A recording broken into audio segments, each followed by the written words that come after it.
Harvest time. It's an exciting time.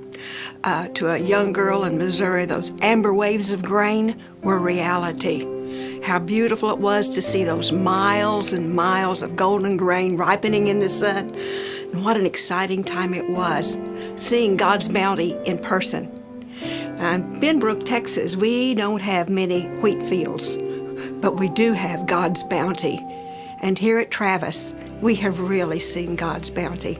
When we think of Harvest Day and we think of all of the things that surround harvest giving and storehouse giving, we're just brought back to Scripture every time. And I look at the example of Abraham in Genesis and how his example is then exemplified in the book of Hebrews, and how when he met Melchizedek, he tithed as an expression of worship. And Jacob, he did the same thing. And then when we look again in the early church in Acts, just everybody brought everything.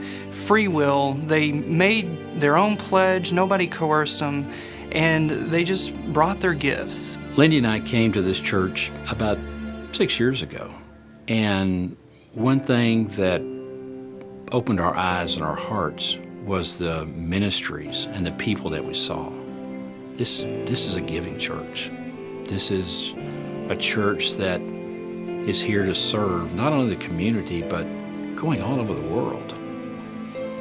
You know, God has blessed us immensely. Physically, our health, our families, and financially. But there's some years when it's a little leaner than others. And I think during those years, during the lean years, it's a time to reflect that God is in control, and He will give you abundantly.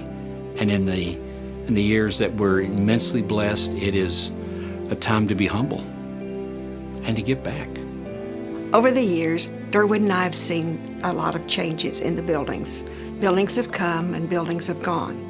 Sunday school classes have moved from Building A to Building B to Building C to the South Complex. And now we're going to be moving to our brand new building, and we're so excited about that. This is harvest time, a time of remembering and celebrating God's bounty, a time of looking at the past, a time of giving thanks for the past, and a time of giving for the future.